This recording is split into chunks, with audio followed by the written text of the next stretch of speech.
Hi friends, আজকে যে আমরা অনুপাত এবং সমানুপাত করছিলাম, তো আমাদের অনুপাত পার্টটা শেষ হয়ে গেছে।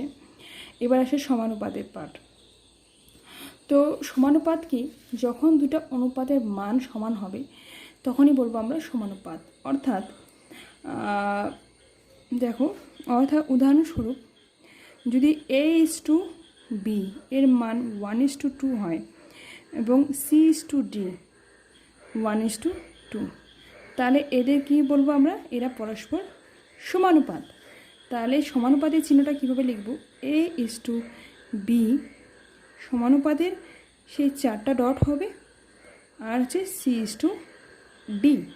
ঠিক আছে, এইবার তো তাহলে কি হলো যে দুইটা অনুপাত যখন তাদের মান সমান হয় তখন তাদেরকে কি বলবো আমরা? সমানুপাত। ঠিক আছে, মান সমান। ধরে নাও যে এটা আচ্ছা, তো অনুপাত এবং সমানুপাতের সমানুপাতের মানে গেল দুইটা অনুপাত যখন সমান হবে তখনই বলবো আমরা সেটা সমানুপাত। এইবার বলেছি ABC সমানুপাতে থাকলে তাদের মধ্যে সম্পর্ক কী। এখান থেকে অনেক ছোটো ছোটো কোশ্চেন্সগুলো, যেটা MCQ টাইপ বা 1 নম্বরের কোশ্চেন্স, সেগুলো আমাদের দেখতে পাবো। তো সমানুপাত মানে A:B সমানুপাত C:D লিখতে পারি তো, কারণ দুইটা অনুপাত সমান, A:B আর সমানুপাত B:C। এইটা মানে কি? সমান। তাহলে A:B = C:D। এবার অনুপাত মানে কি? আমাদের ভাগ। তাহলে A/B = C/D। এবার সমানে কি কণাকণি গুণ যায়? তো কণাকণি গুণ দিব AD/BC। তাহলে AD/BC অর্থাৎ কি হবে যে আমরা পাশাপাশি যদি দুইটা মান বসাই, এদের গুণফল = কী হবে? এই শেষের যেটা আছে পাশাপাশি দুটাকে রেক্ট্যাঙ্গেল করে নেব, এদের গুণফল = BD, শেষের দুটা। ঠিক আছে, তাহলে এটাই মনে রাখার সুবিধা। তাহলে BC = AD বা AD = BC, এটা হয়ে গেল। এটা অনুপাত। এবার কি এখান থেকে কীরকম অঙ্ক আসতে পারে?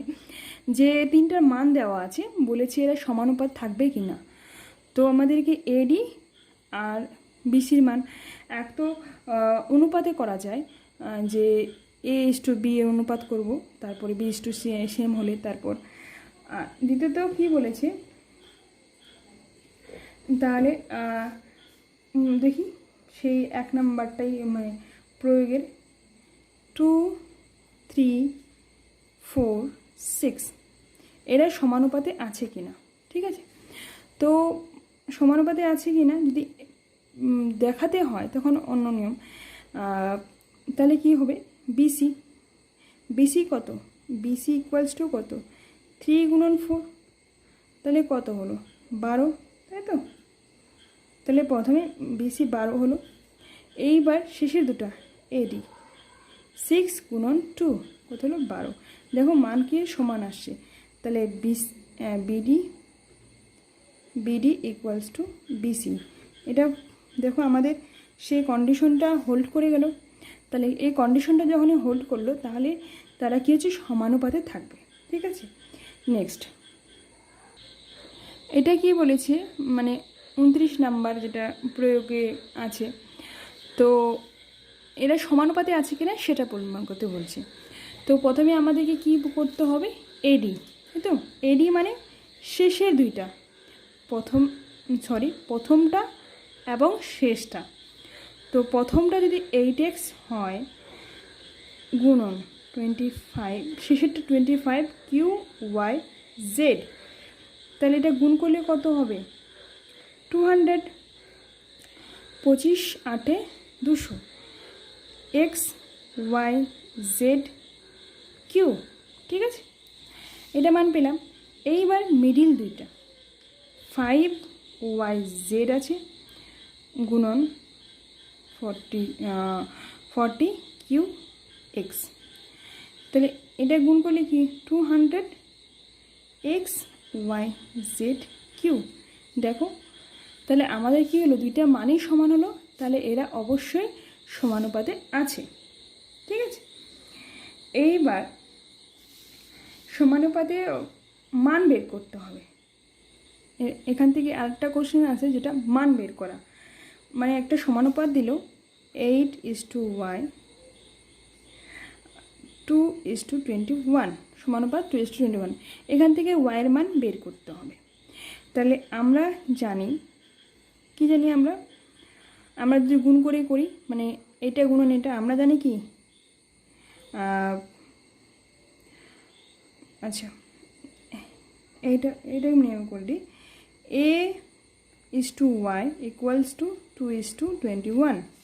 ঠিক আছে, তাহলে 8/y = 2/21, তাহলে y 2y 8 গুণন 21, y 8 গুণন 21/2, তাহলে 2 দিয়ে ক্রস করলে কত 4, তাহলে কত হলো 4 8 84, তাহলে ওয়াইয়ের মানটা কত বেড়ে গেল 84। এইবার দেখো যদি আমাদের এরকম দেওয়া থাকে, হ্যাঁ, যদি অপশনস দেওয়া থাকে, তাহলে কোনটা টিক করতে হবে, মানে ওয়াইয়ের মান কত ঠিক করতে হবে, সেটা এমসিকিউ টাইপের ক্লাস 10-এ আসে। তো সেক্ষেত্রে কি করবে, 2y = এখানেই লিখে দিবে, 2y = 8 গুণন 21, y = 8 21/2, তাহলে কত হলো 84 ক্রস 84। ঠিক আছে, যদি এমসিকিউ টাইপের কোশ্চেন্স থাকে বা শর্ট থাকে, তাহলে যে এমসিকিউ টাইপের কোশ্চেন থাকলে শর্টকাটের নিয়মে এরকম, মানে এতটা করা দরকার নেই, এখান থেকে ওয়াইয়ের মানটা বের করলেই হয়ে গেল। যদি 1 নাম্বার বা 2 নাম্বারে দেওয়া থাকে, কোশ্চেন্স করে দেখাতে হবে, তখন এই নিয়মে করলেই হবে। ঠিক আছে, চলো তাহলে প্রয়োগের কয়েকটা অঙ্ক শুরু করি, তারপরে করছি।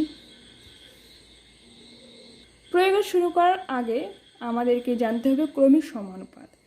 তো ক্রমিক সমানুপাত কি, তিনটে সমানুপাত যখন তারা সমানুপাতে থাকে, তিনটা সংখ্যা যখন তারা সমানুপাতে থাকে, তখন তাকে ক্রমিক সমানুপাত বলে। যেরকম উদাহরণ, একটা বইয়ের উদাহরণ নিই, যেরকম দেওয়া আছে 4 8 12, ওকে, এরা ক্রমিক সমানুপাত, তার মানে প্রথম দুইটাকে নিয়ে অনুপাত করব, তাহলে 4:8 হতো 1:2 হলো। এবার মিডিলেরটা নিয়ে আবার শেষেরটা, মিডিলটা দুইবার ইউজ হবে, তাহলে 8:12, তাহলে কত হলো 1:2। দেখো এদের অনুপাত কি হলো, সমান, মানে এটাকে বলবো আমরা ক্রমিক অনুপাত। অর্থাৎ যদি ABC আকারে লিখি, দুটি ক্রমিক সংখ্যা ABC, ঠিক আছে, দুটি ক্রমিক সংখ্যা, তিনটি সংখ্যা, তাদের ক্রমিক সমানুপাত হবে কখন, A:B = B:C, তাই তো, ক্রমিক সমানুপাতে হবে এটা। এইবার এখান থেকে আসি, তাহলে যদি ক্রমিক সমানুপাত, তাহলে কি লিখবো, A:B = B:C, যে আমরা অনুপাতটা পাবো, যে A:B এর অনুপাতের মান যে পাবো, সেটা কি হবে, সেটাই সমান হবে B:C অনুপাতে। তখন আমরা সেটাকে বলবো ABC হলো ক্রমিক সমানুপাতে আছে। তাহলে বলবো আমরা কি, ABC একটা ক্রমিক সমানুপাতে আছে। ঠিক আছে, এইবার এখান থেকে কি লিখে যাব, A/B B/C, তাহলে B² = AC। এখান থেকে অনেক ধরনের অঙ্ক আসে, B² = AC, যে দুইটা অনুপাত দেওয়া থাকলো, দুইটা সংখ্যা দেওয়া থাকলো, তৃতীয় সংখ্যাটি কত, বা এরকম, বা কি বলে, দুইটা প্রথম দুইটা থাকলো, মধ্যম অনুপাতটি কত, মধ্যম সংখ্যাটি কত। তো এখানে সংখ্যাগুলোর নাম, এটা প্রথম সংখ্যা, এটা মধ্যম সংখ্যা, এটা কি তৃতীয় সংখ্যা, তাহলে তৃতীয় মধ্যম সংখ্যা, প্রথম, মধ্যম এবং তৃতীয়। ঠিক আছে,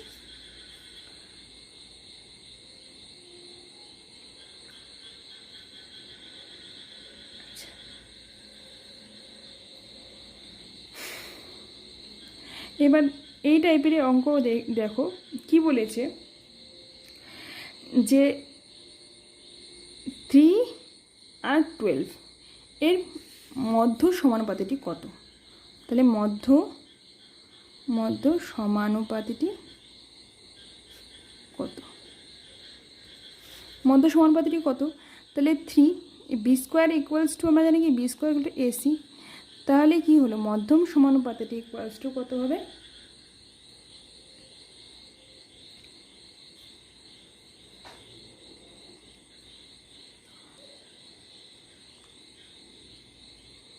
6 3, তাই তো 6 3 বি স্কোয়ার 6 3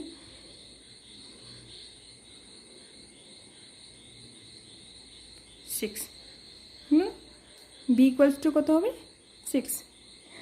তো এটা আবার যদি বলে যে তৃতীয় সমানুপাতিটি কত, ধরেন 3 দেওয়া আছে 12 দেওয়া আছে, এর তৃতীয় সমানুপাতিটি কত হবে।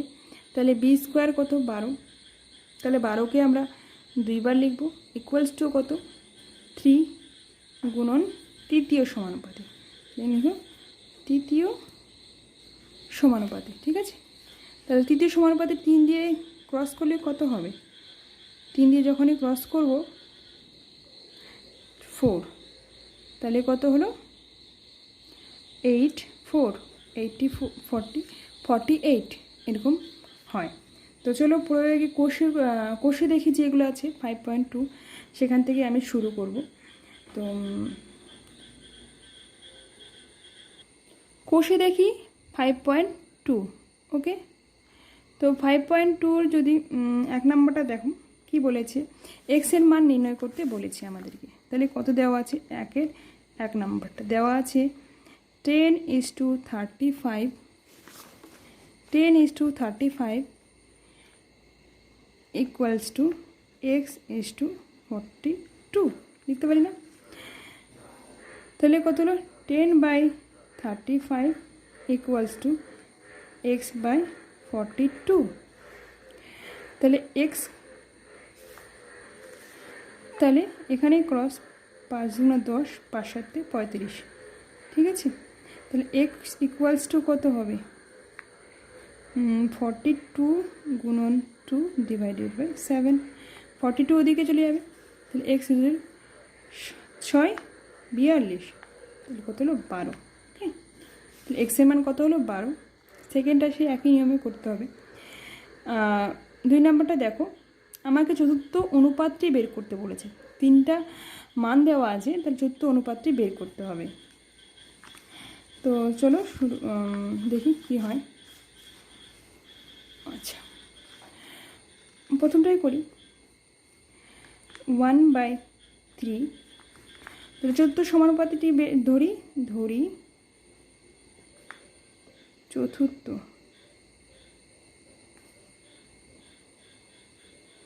সমানুপাতিটি x।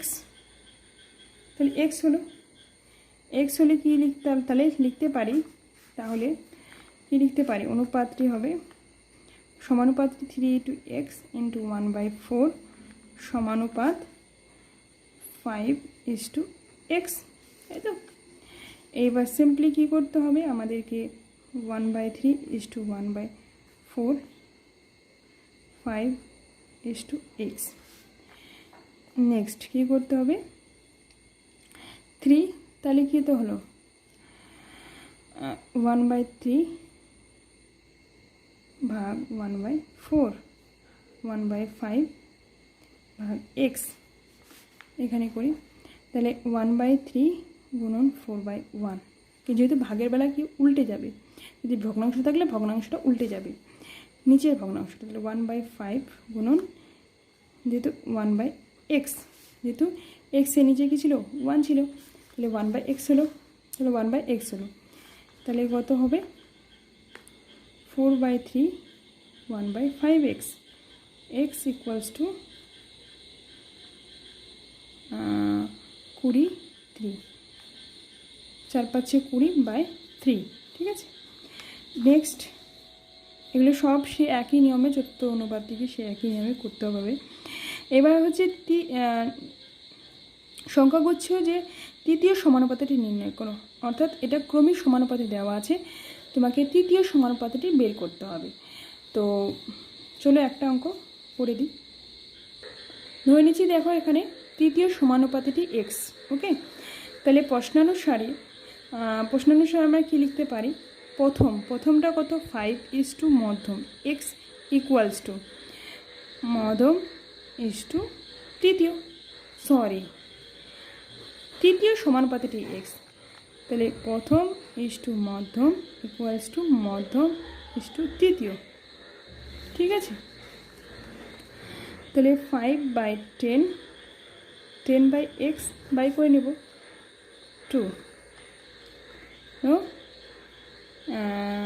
এক্স ইকুয়ালস টু 10 গুণন 2, দুদিকে এদিকে গুণ হবে।